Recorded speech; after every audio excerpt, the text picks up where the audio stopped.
Arrive le 20e siècle pour le quartier Saint-Sauveur, sous le signe de la croissance.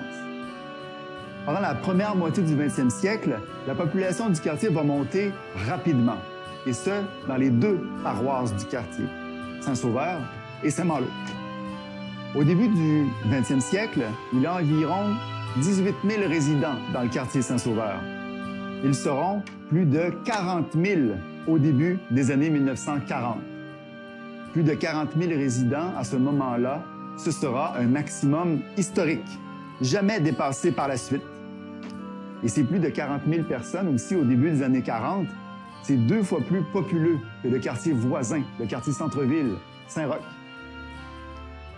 Et en dépit de cette croissance démographique rapide, Saint-Sauveur demeure un quartier populaire, habité majoritairement par des familles et des gens aux revenus modestes. Le quartier Saint-Sauveur demeure aussi un quartier très homogène. Très rares sont les résidents qui ne sont pas d'origine canadienne-française, qui ne sont pas catholiques, qui ne sont pas francophones. Avec cette croissance démographique, on va aussi voir l'émergence de dizaines de petits commerces de proximité, disséminés à travers les rues ou encore sur la rue Saint-Vallier. Des petites épiceries du coin, des pâtisseries, des boucheries, des cordonneries ou encore des quincailleries. Ces petits commerces seront vraiment des plaques tournantes de la vie locale. Ce ne sont pas seulement des lieux où on achète des biens, mais aussi des lieux où on se rencontre, où on discute, où on entend parler de logements disponibles ou d'emplois disponibles, par exemple. On va assister, par ailleurs, au développement d'institutions sociales dans le quartier en ce début du 20e siècle, comme par exemple la création en 1907 de l'orphelinat Saint-Sauveur. L'orphelinat Saint-Sauveur qui sera géré par les Sœurs de la Charité de Québec et qui vont accueillir des enfants des deux sexes, garçons et filles. Mais l'orphelinat sera plus qu'orphelinat. Il va abriter aussi notamment des personnes âgées, comme pensionnaires, ou encore ce qu'on appelle à l'époque un jardin d'enfance, une garderie. Et jusqu'à sa fermeture et sa démolition en 1968, l'orphelinat Saint-Sauveur va vraiment constituer un pôle de services dans le quartier. Autre exemple d'institution sociale, 1910, le Patro Laval. Le Patro Laval qui sera créé dans le nord du quartier par les religieux de Saint-Vincent-de-Paul. Le Patro Laval sera une institution qui entremêle loisirs, assistance aux gens dans le besoin et éducation. Et le Patro Laval va faire partie d'un réseau de patros déployés à Québec, mais aussi ailleurs au Québec. Les années 1910 vont voir, pour leur part, l'émergence d'un complexe industriel dans l'ouest du quartier, qui, à l'époque, est peu développé et peu habité au-delà de la paroisse Saint-Malo. Les usines et les manufactures qui y seront construites, évidemment, elles seront des sources importantes d'emplois. Et parmi les usines qui seront construites, il y aura notamment les ateliers du chemin de fer transcontinental, les ateliers de réparation et d'entretien des locomotives. Et ce chemin de fer transcontinental, il va être lié à des épisodes majeurs de développement pour la région de Québec et pour le Québec en général. Parce que ce chemin de fer, qui relie Moncton au Nouveau-Brunswick à Winnipeg au Manitoba, va traverser le fleuve Saint-Laurent sur un premier pont construit pour relier la rive nord et la rive sud dans la région de Québec, le pont de Québec. Et ce chemin de fer va aussi traverser une grande plaine fertile au nord du massif des Laurentides, la plaine abitibienne, ce qui fait en sorte que sa construction va mener à la création de dizaines de villages en Abitibi à partir des années 1910. La croissance démographique pendant les premières décennies du 20e siècle va mettre beaucoup de pression sur les deux paroisses du quartier, Saint-Sauveur et Saint-Malo. À Saint-Sauveur, dès 1879, on avait inauguré la chapelle Notre-Dame de Lourdes comme église B, comme lieu de culte secondaire, pour pouvoir organiser davantage de messes, de baptêmes ou encore de mariages. Cette chapelle Notre-Dame de Lourdes, on la voit à droite de la photo, tout juste voisine de l'orphelinat Saint-Sauveur. L'église au centre, quant à elle, est l'église Saint-Sauveur. Mais à terme, même avec cette chapelle Notre-Dame de Lourdes, on en vient au constat qu'il y a trop de monde dans la paroisse. Et même chose dans Saint-Malo. Les organismes, les groupes paroissiaux ne suffisent plus à la tâche.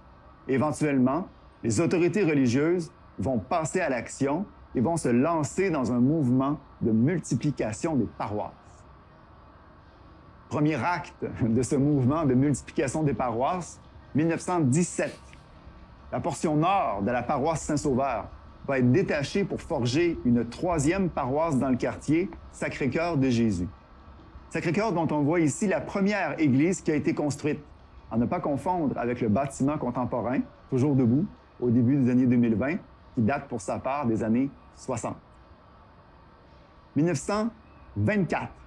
Le secteur sud-est de la paroisse Saint-Sauveur va être séparé pour forger une quatrième paroisse dans le quartier, Notre-Dame-de-Grâce.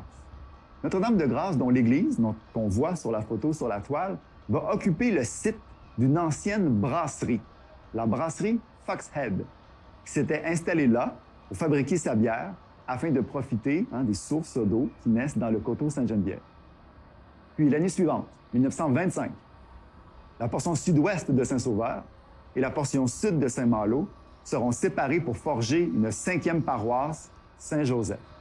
Saint-Joseph qui sera rendu célèbre quelques années plus tard dans les romans de Roger Lemelin. Puis, par la suite, ce mouvement de multiplication des paroisses va connaître un temps d'arrêt, notamment en raison de la crise économique des années 30. Ainsi, 3 nouvelles paroisses sont créées dans le quartier en 8 ans, à partir de 1917. Ces fondations de paroisses, elles vont permettre de baisser le nombre de résidents dans chacune d'entre elles.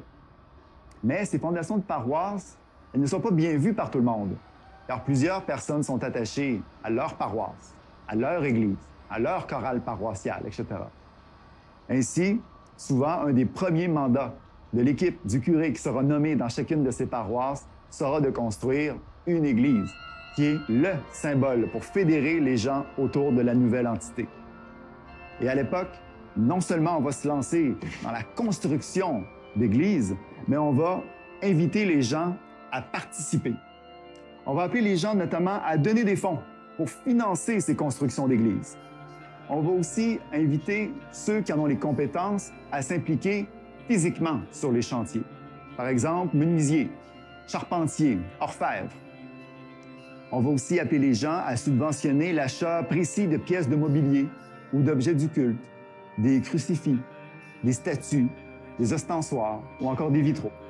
Les églises que l'on construit sont donc des réalisations collectives qui seront des lieux de mémoire pour les fondateurs et les familles fondatrices des paroisses. Et cette implication, elle sera parfois très visible. Comme on peut le voir, ici un exemple d'un vitrail de l'église Notre-Dame-de-Grâce, construite en 1925-26, dont de M. Gaudiose Hull, un exemple parmi tant d'autres. Cette implication sera pour plusieurs personnes, et souvent pour leurs enfants après eux, une grande source d'attachement à ce bâtiment-là, au-delà de sa dimension religieuse, et plus largement, une source d'attachement à la paroisse que cette Église représente. Les autorités religieuses vont aussi voir, au début du 20e siècle, dans le quartier Saint-Sauveur comme ailleurs, à développer une vie locale animée et diversifiée pour que les gens se divertissent le plus possible dans leur paroisse. À l'époque, les prêtres et les curés n'aiment pas les lieux de loisirs des centres-villes, comme par exemple les cabarets, les salles de spectacle de Saint-Roch.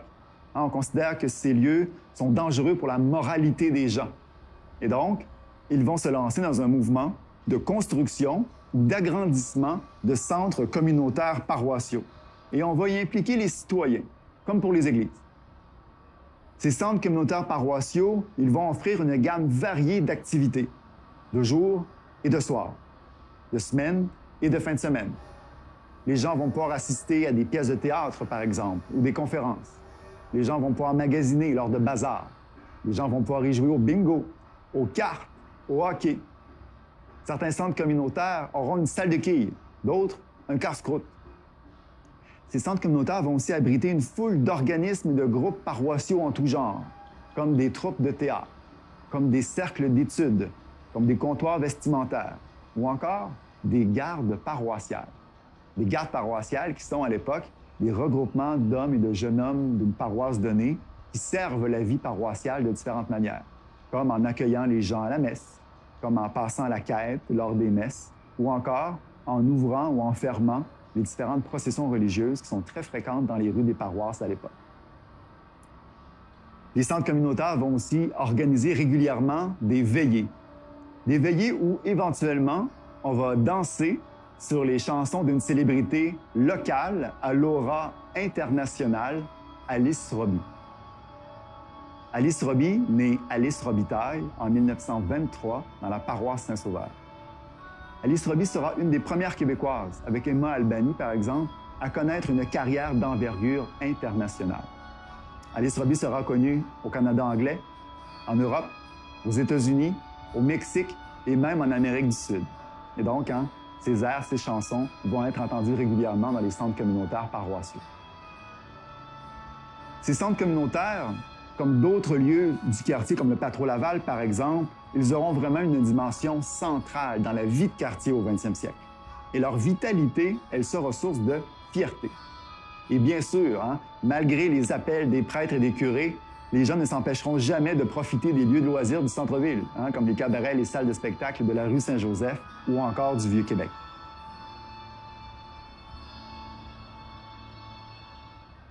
Avec la fin des années 30, arrive la Seconde Guerre mondiale. Et le complexe industriel dans l'ouest du quartier va alors être le lieu d'une intense activité. Parce que certaines des usines de guerre qui seront établies à Québec pendant les années de la guerre vont justement être établies sur le territoire de ce complexe industriel. Et les femmes y seront en première ligne. Les femmes dont plusieurs ont un mari sur les champs de bataille en Europe à l'époque. Et ces usines de guerre à Québec vont beaucoup fabriquer de munitions, comme on peut le voir sur la photo.